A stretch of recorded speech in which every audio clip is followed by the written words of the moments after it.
Hello everyone. Today we will discuss transportation, the next part of chapter 6 life process. In previous video we have discussed about the nutrition and respiration.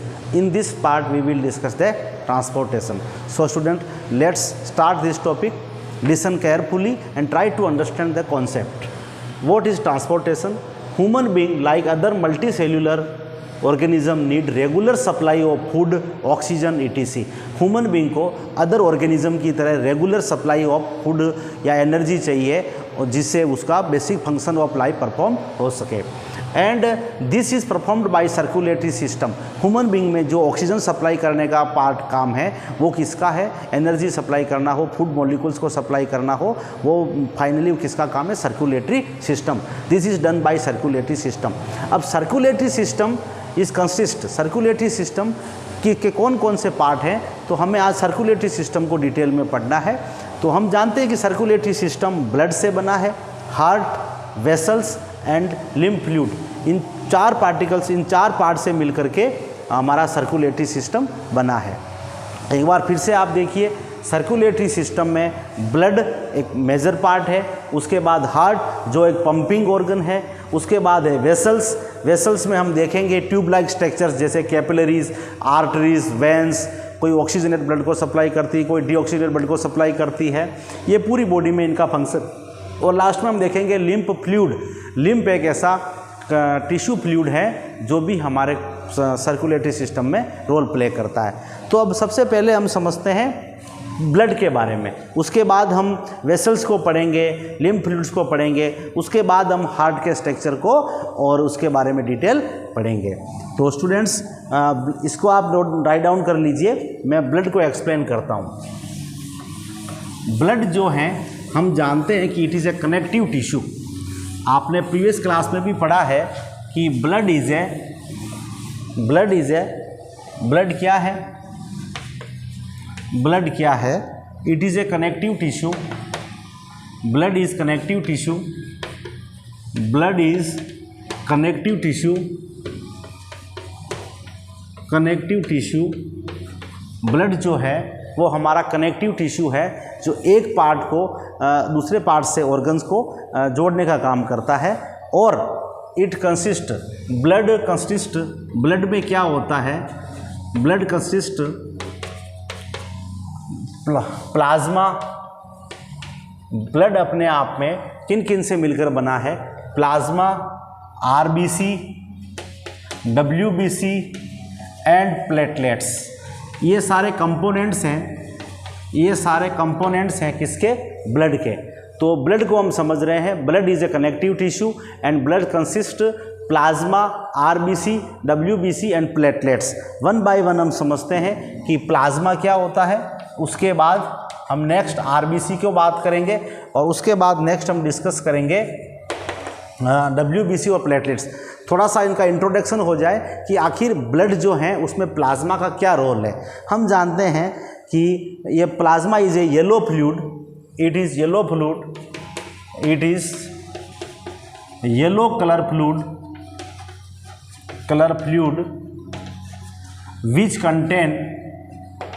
which contain 90% water. जो ये plasma है ये mostly water molecule से मिलकर बना है, but 10% organic substances. It contain 10% organic molecules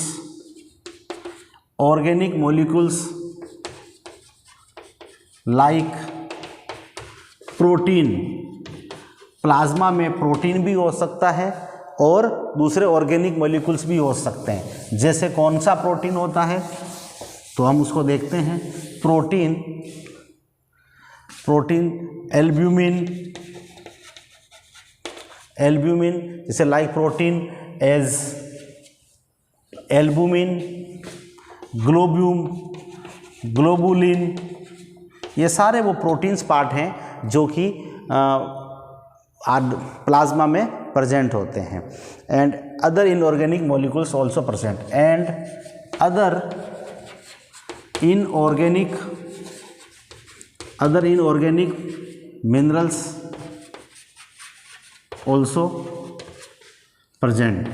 तो ये सारी चीज़ें प्लाज्मा में होती है। हमने प्लाज्मा को समझ लिया कि ब्लड के अंदर जो प्लाज्मा है वो मोस्टली वाटर कंटेंट है, बट उसके अंदर कुछ इम्पोर्टेंट और जो इम्पोर्टेंट रोल प्ले करने वाले कुछ प्रोटीन्स भी हैं जो कि हमारा इम्यून सिस्टम स्ट्रॉन्ग बनाते हैं। अब हम देखते हैं आरबीसी क्या है। तो आरबीसी के बारे में समझते हैं। आरबीसी जैसा कि रेड ब्लड कॉर्पल्स, आपको नाम से पता चल रहा है कि RBC means red blood कॉर्पल्स। RBC क्या करता है? It contain haemoglobin pigment. RBC के अंदर इट कंटेन हीमोग्लोबिन का पिगमेंट, हीमोग्लोबिन पिगमेंट, इसके पास हीमोग्लोबिन पिगमेंट होता है and it carry which carry oxygen. Haemoglobin जो मॉलिक्यूल होता है विच कैरी ऑक्सीजन, हीमोग्लोबिन का मॉलिक्यूल ऑक्सीजन के साथ बाइंडिंग कर लेता है और उसको पूरी बॉडी में सप्लाई करता है। ठीक है, और अब हम जानते हैं ड्यू टू आरबीसी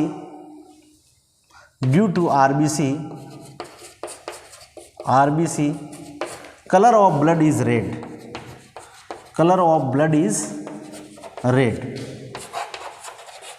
ब्लड का कलर रेड होता है बिकॉज आरबीसी का परसेंटेज ज़्यादा होता है। अब हम देखते हैं कि डब्ल्यूबीसी का क्या रोल है। डब्ल्यूबीसी सिंपल हमें इनका इंट्रोडक्शन समझना है ताकि चैप्टर की जब आप रिवीजन कर सकें तो आपके कॉन्सेप्ट क्लियर हो जाए, तो रिवीजन के समय आपको काफ़ी अच्छा रहेगा। डब्ल्यूबीसी क्या है? White blood कॉर्पल्स। ये भी एक इसी तरह की कॉर्पल्स हैं जो कि it is also important part of blood, it is also important part of blood. ये ब्लड का एक इम्पोर्टेंट पार्ट है जो कि हमारा इम्यून सिस्टम स्ट्रॉन्ग बनाता है and it makes immune system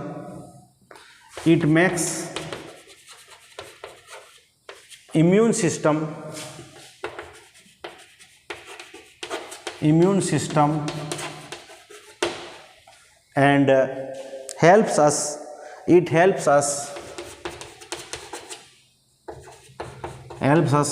to fight against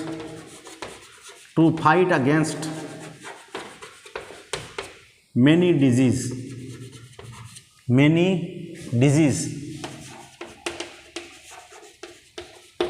तो WBC हमारा मैक्रोफेजेज है। फॉरेन कोई बैक्टीरिया जब हमारी बॉडी में एंटर करता है तो ये हमारा इम्यून सिस्टम बनाता है WBC, और उस फॉरेन पार्टिकल्स को कैप्चर कर लेता है और उसको किल करके हमारे इम्यून सिस्टम को स्ट्रॉन्ग बनाता है। तो जो WBC is also important part. It engulf the germs and produce antibodies. करता क्या है? इट एनगल्फ द जर्म्स या bacteria, it engulfs the germs and bacteria, it engulf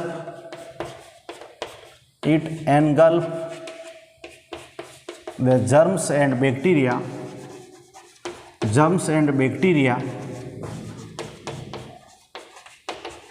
and produce antibody।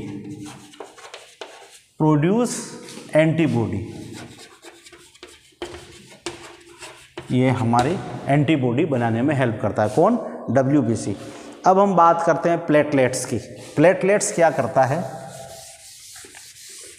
Platelets हम जानते हैं कि जैसे हमारे सपोज करो हमारे कोई कट लग जाता है तो कंटिन्यूस ब्लड फ्लो होता है, लेकिन थोड़ी देर के बाद ब्लड रुक जाता है। क्यों? कि प्लेटलेट्स वहाँ पर ब्लड का क्लोटिंग बना देता है जिसमें हिपेरिन नाम का एंजाइम्स भी रोल प्ले करता है। तो प्लेटलेट्स ब्लड का क्लोटिंग करके हमारे ब्लड्स को फ्लो होने से रोकता है। अगर प्लेटलेट्स नहीं होंगे तो ब्लड कंटिन्यूस फ्लो करेगा और हमें एक very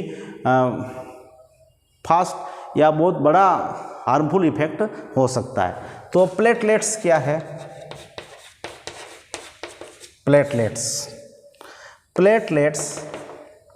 it helps in blood clotting,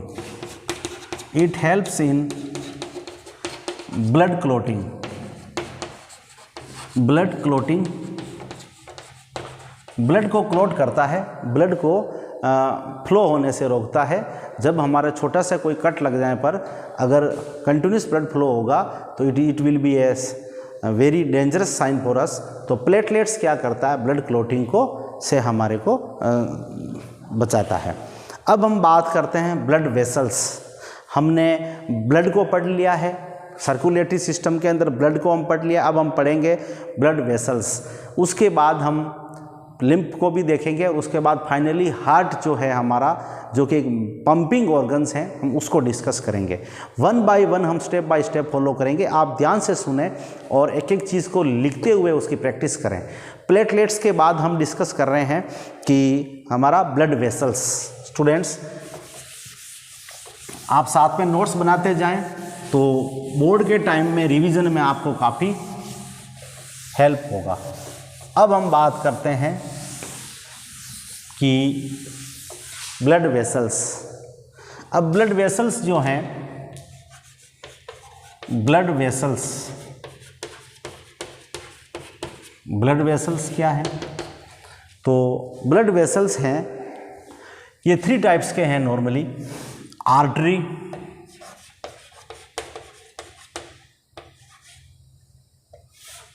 अब आर्टरीज क्या करता है,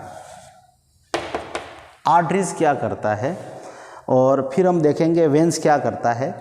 arteries it carry oxygenate blood,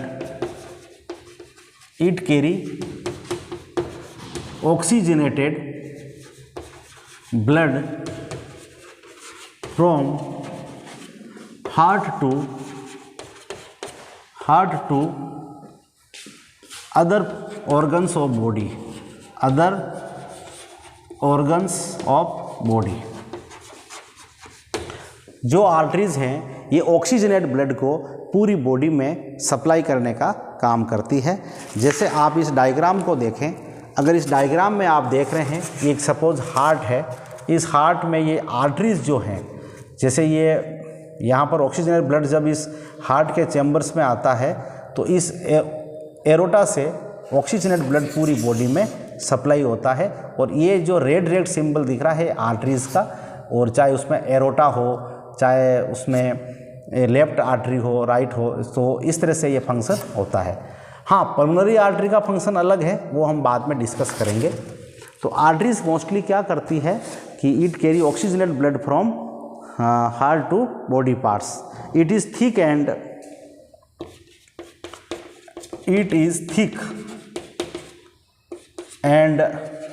deep in body, ये थोड़ा सा डीप में होती है। अब हम बात करते हैं वेन्स। वेन्स क्या करती है, इसका जस्ट अपोजिट फंक्शन हो जाएगा। आर्टरीज का फंक्शन क्या था, ऑक्सीजनेट ब्लड, तो ये क्या करेगी, it carry deoxygenate blood, it carry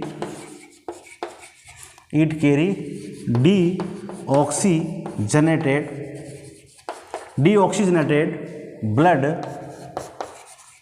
from body parts to heart.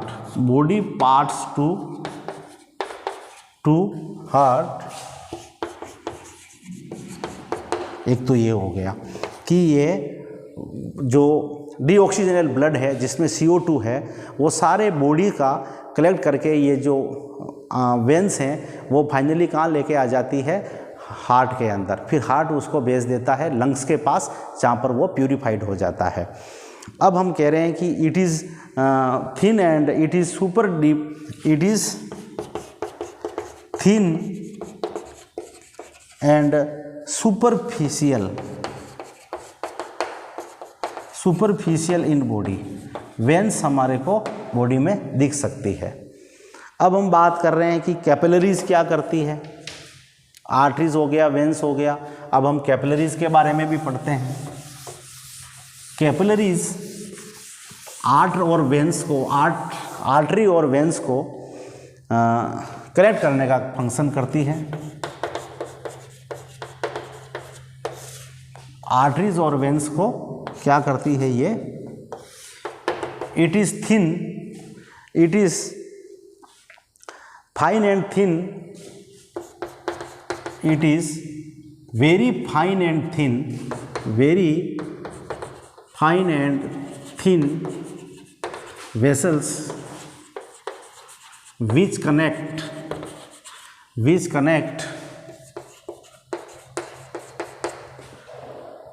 arteries and vein।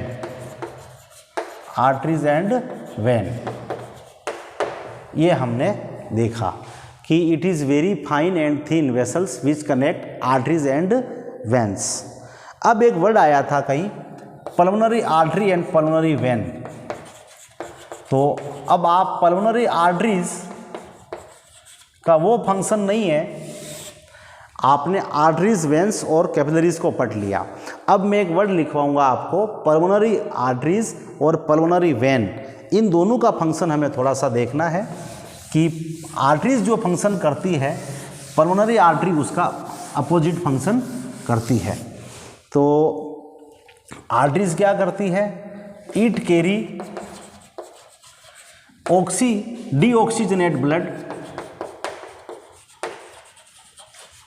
Deoxygenate blood from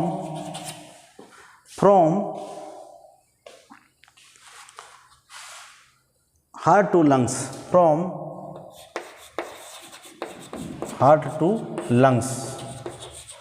ये हो गया।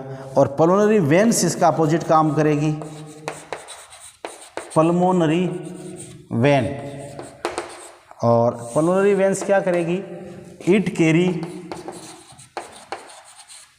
Oxygenate blood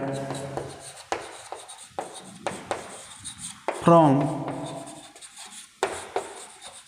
lungs to heart. Students, जैसे आप समझिए कि ये एक हार्ट का डायग्राम है, तो पल्मोनरी आर्टरीज लंग्स से, पल्मोनरी आर्टरीज क्या कर रही है, पल्मोनरी वेन्स क्या कर रही है, ऑक्सीजनेट ब्लड्स को इस हार्ट में लेकर के आ रही है। और जो पल्मोनरी वेन है, जो पल्मोनरी आर्टरीज हैं, वो डीऑक्सीजनेट ब्लड्स को वापस हार्ट से लंग्स तक सप्लाई कर रही है। तो ये इसका स्ट्रक्चर आप समझ सकते हैं। तो स्टूडेंट्स, हमने सबसे पहले सर्कुलेटरी सिस्टम्स हम जान रहे हैं कि it is important part because it transports the food and oxygen into various parts of the body in various part cells of the body. तो सर्कुलेटरी सिस्टम्स किससे बना है? ब्लड से, ब्लड वेसल्स से। तो ब्लड को हमने पढ़ लिया, जिसमें प्लाज्मा, प्लेटलेट्स, आरबीसी, डब्ल्यूबीसी। उसके बाद हमने पढ़ा है वेसल्स को, वेसल्स में हम आर्टरी पढ़ा और वेंस को डिस्कस किया। और अब हम कर रहे हैं कैपिलरीज, पल्मोनरी आर्टरी और पल्मोनरी वेंस। ये सारी चीज़ें वेसल्स के अंदर आ जाती है। वेसल्स का मतलब होता है ट्यूब लाइक स्ट्रक्चर, जो कि कहीं कोई डीप सुपरफिशियल हो सकती है और कोई डीप में प्रेजेंट होती है, लेकिन ये इसी ट्यूब से हमारा इसी मल्टी सेल्यूलर ऑर्गेनिज्म में हमारा कॉम्प्लेक्स सिस्टम है, तो इसके अंदर ये ब्लड सप्लाई होता है। अब हम देखते हैं कि लिम्फ क्या होता है। लिम्फ भी एक ब्लड जैसा ही होता है, बट उसका कलर रेड नहीं होगा क्योंकि उसमें आरबीसी नहीं होता है।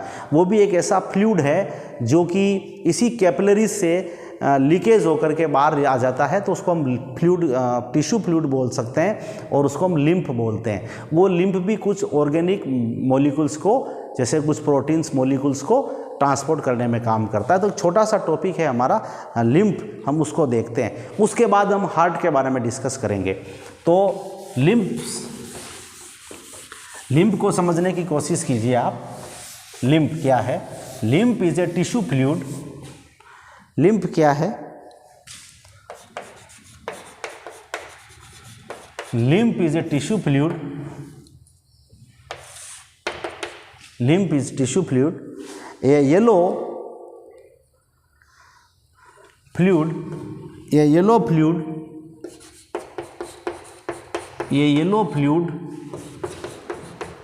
which is secreted from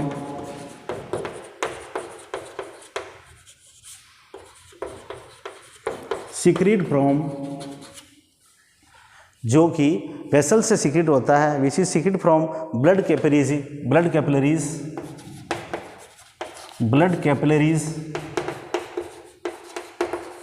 ये yellow fluid which is secrete from blood capillaries into intercellular space,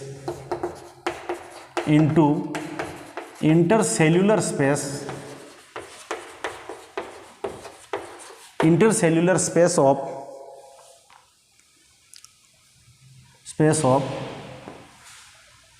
intercellular space, ठीक है।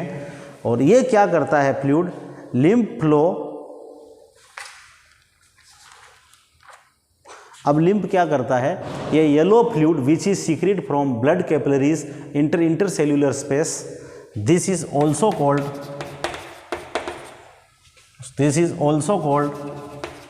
Tissue fluid. It helps to transport some protein like structure, some protein molecules, protein and organic molecules, कुछ ऐसे molecules को ये supply करता है। and finally it joined with lymph, finally this lymph joined to blood again the lymph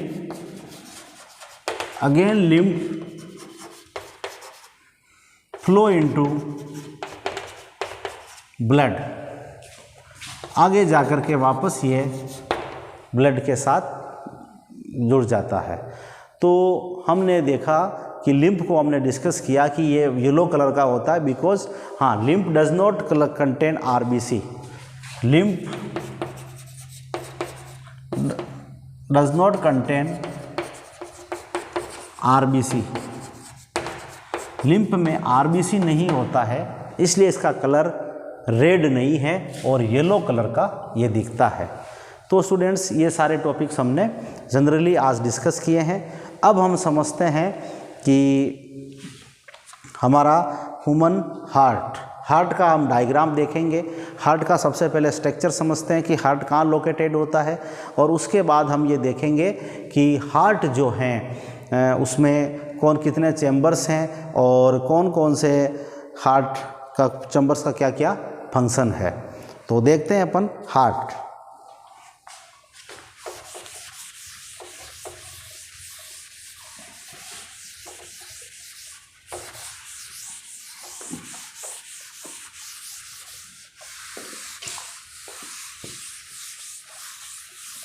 heart के बारे में समझते हैं। तो internal structure of heart, human heart, आज हम समझेंगे हार्ट। तो हार्ट जो होता है mostly it is, human heart is a big as our fist. हमारा जो हार्ट है, human heart is as big as our fist. हमारी जो फिस्ट होती है ये इसके इक्वल होता है, ठीक है। इसका वज़न जो अप्रॉक्सीमेटली होता है वो नॉर्मली अप्रॉक्सीमेटली 170 ग्राम होता है, अप्रॉक्सीमेटली 170 ग्राम इसका वेट हो सकता है। तो स्टूडेंट्स ये भी देख लें आप। और अब ह्यूमन बीइंग जो होता है, डिफरेंट ऑर्गेनिक है, different chamber, different organism have different chamber in heart, different chamber in heart। किसी में 2 चैम्बर हार्ट होता है, किसी में 3 चैम्बर्स हैं। जैसे हम नॉर्मली बात करें तो फिश में 2 चैम्बर हार्ट होता है, 2 चैम्बर हार्ट होता है। एम्फीबियंस में 3 चैम्बर हार्ट होता है। और एम्फीबियंस के बाद और ये जो रेप्टाइल्स हैं इसमें भी 3 चैम्बर हार्ट होता है। और जो एवीज हैं, बर्ड्स और मैमल्स हैं, मोस्ट एडवांस क्रिएचर हैं और इनमें 4 चैम्बर हार्ट होता है। तो ये भी कभी कभी पूछ सकते हैं कि फिश में कितने चैम्बर है, तो 2 चैम्बर्स है, 1 एट्रियम एंड 1 वेंट्रिकल्स। लेकिन एम्फीबियंस में 3 चैम्बर है, रेप्टाइल्स में 3 चैम्बर्स हैं, एवीज में 4 चैम्बर्स हैं और ह्यूमन बीइंग में भी 4 चैम्बर्स हैं। तो ये 4 चैम्बर्स कौन कौन से हैं और इसका क्या सिग्निफिकेंस है? ह्यूमन बीइंग में 4 चैम्बर्स हार्ट होता है, 2 atrium and 2 ventricles, left atrium left ventricles and right atrium right ventricles हम देखते हैं। और which help in heart is a pumping organ, हम इसके बारे में और लिखते हैं। Heart is a pumping organ, यही लिख देता हूँ मैं, heart is a pumping organ, एक मोटर की तरह काम करता है। हमारे घर में जो टैंक से वाटर को हम ऊपर सप्लाई करते हैं, तो जैसे हमें उसके लिए मोटर चाहिए, तो वो मोटर का काम कौन करता है? Heart. Heart is a pumping organ which supply blood, जो कि ब्लड को पंप करता है, which supply transport of blood, supply blood to all over body, to all over body, पूरी बॉडी में ये सप्लाई कर सकता है। तो हमारा जो हार्ट होता है, ह्यूमन बीइंग है वो 4 चैम्बर हार्ट। अब हम देखते हैं कि 4 चैम्बर कौन कौन से हैं। हमारे अंदर जो 4 चैम्बर्स हैं वो कौन कौन से हैं, हम वो देखते हैं। 4 chambers are, 4 chambers human being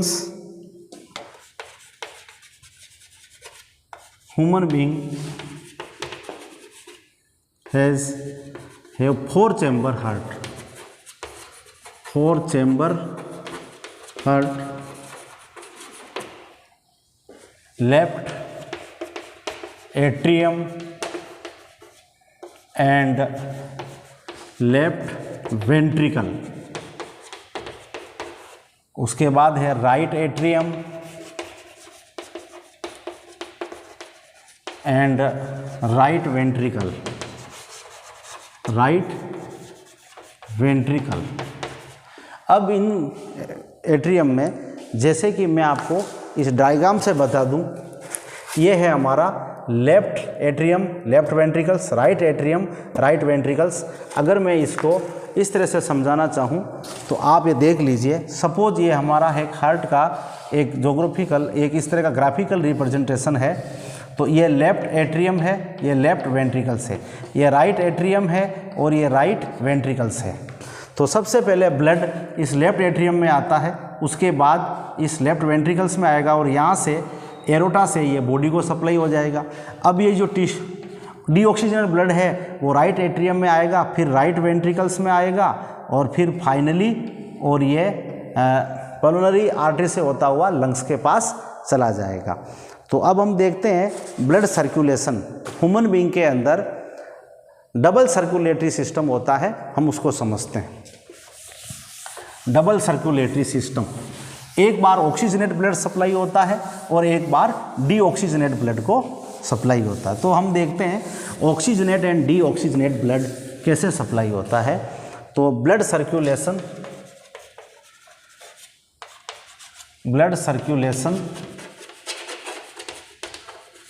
या फिर हम देखते हैं डबल सर्कुलेशन। डबल सर्कुलेशन कैसे होता है, आप इसको अच्छी तरह से देखिए। तो सबसे पहले ऑक्सीजनेट ब्लड और उसके बाद है डीऑक्सीजनेट ब्लड। सबसे पहले हम देखते हैं ऑक्सीजनेट ब्लड जो है वो सबसे पहले कहाँ आएगा। ऑक्सीजनेट ब्लड जो है सबसे पहले ये जाएगा लेफ्ट एट्रियम में, लेफ्ट एट्रियम से जाएगा लेफ्ट वेंट्रिकल्स में और लेफ्ट वेंट्रिकल से ये ब्लड कहाँ जाएगा फाइनली एरोटा, और एरोटा से finally supply all over the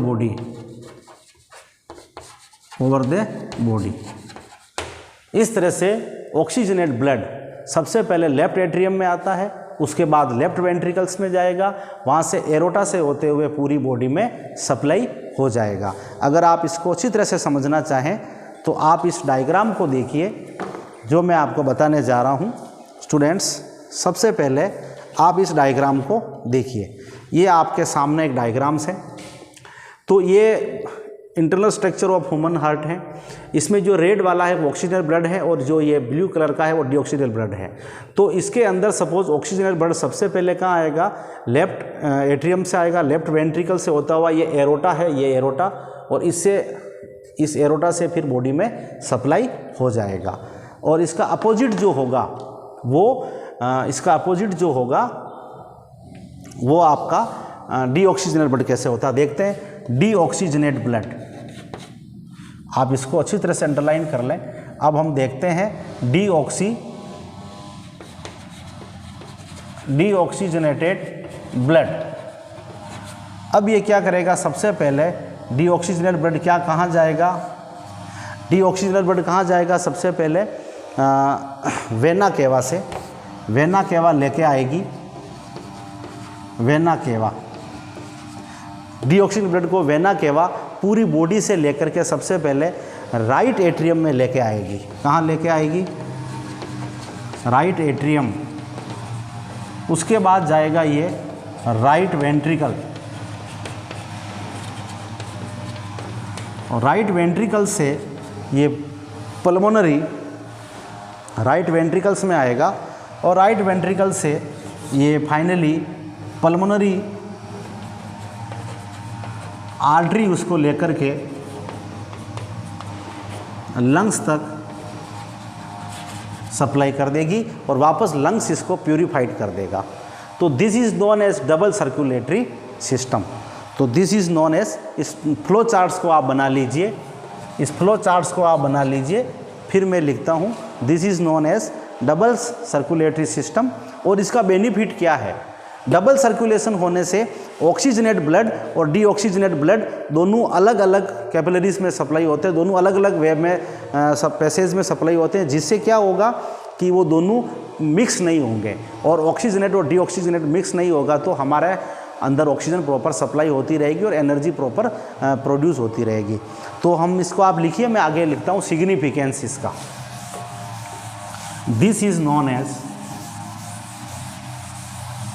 significance क्या है हम वो लिखते हैं, सिग्निफिकेंस ऑफ, सिग्निफिकेंस, सिग्निफिकेंस क्या है, we know that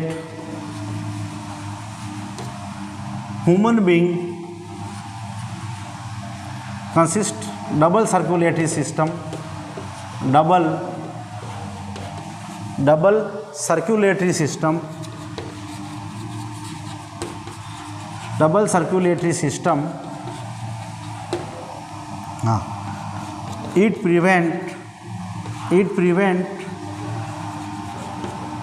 to mix with, to mixing oxygenate blood, oxygenated blood with deoxygenate blood, with deoxygenate blood. Deoxygenate blood और ऑक्सीजनेट ब्लड को मिक्स होने से रोकता है कौन, हमारा सर्कुलेटरी, डबल सर्कुलेटरी सिस्टम।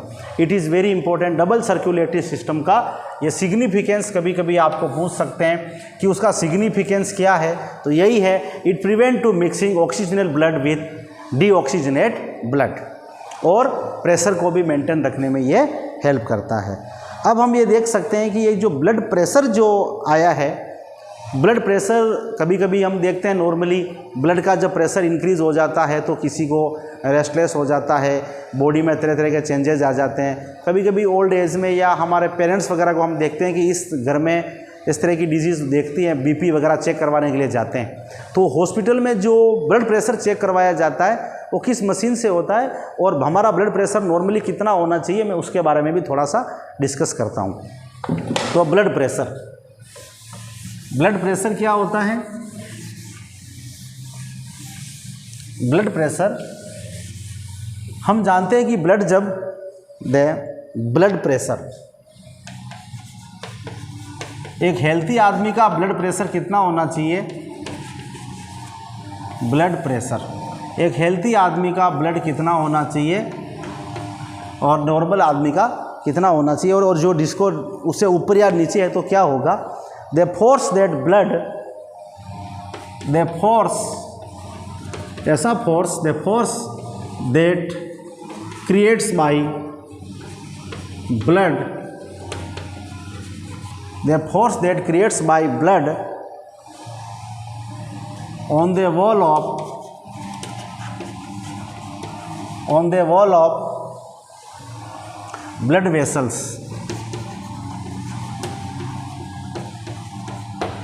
जो ब्लड वेसल्स के ऊपर, जो ब्लड वेसल्स की वॉल है, सपोज करो ये ब्लड वेसल्स हैं, अब इसके अंदर ब्लड जब फ्लो हो रहा है और इस वॉल के ऊपर अगर ये प्रेशर क्रिएट करता है तो इसको अपन बोल सकते हैं ब्लड प्रेशर, ठीक है। It is called the blood pressure, vessel is called blood pressure,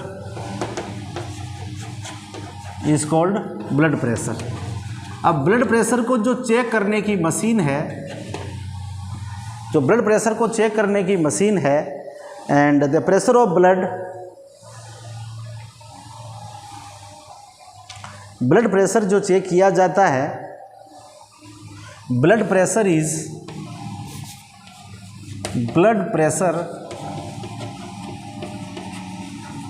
is measured by an instruments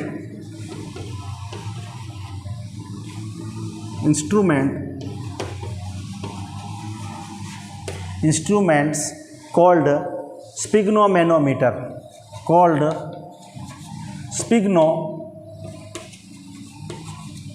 sphygmomanometer।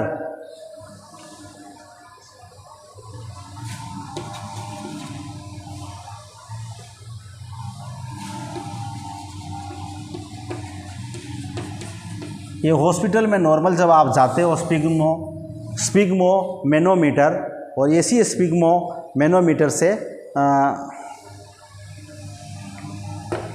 Blood pressure को चेक किया जा सकता है। और जो ब्लड प्रेशर होता है हेल्थी पर्सन का, ब्लड प्रेशर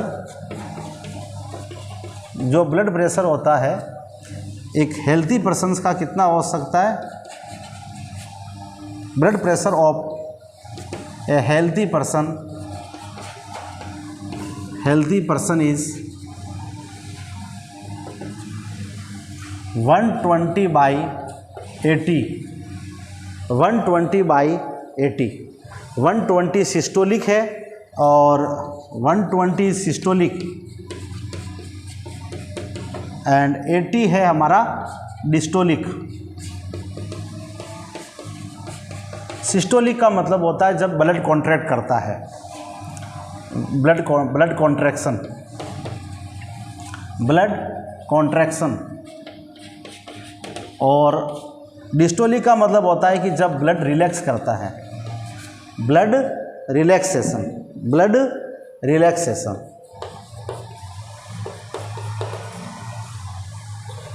रिलैक्स तो 120/80। अगर इससे ज़्यादा है ब्लड प्रेशर तो high blood pressure is called, तो हम लिख रहे हैं हाई ब्लड प्रेशर अगर हो जाए, हाई ब्लड प्रेशर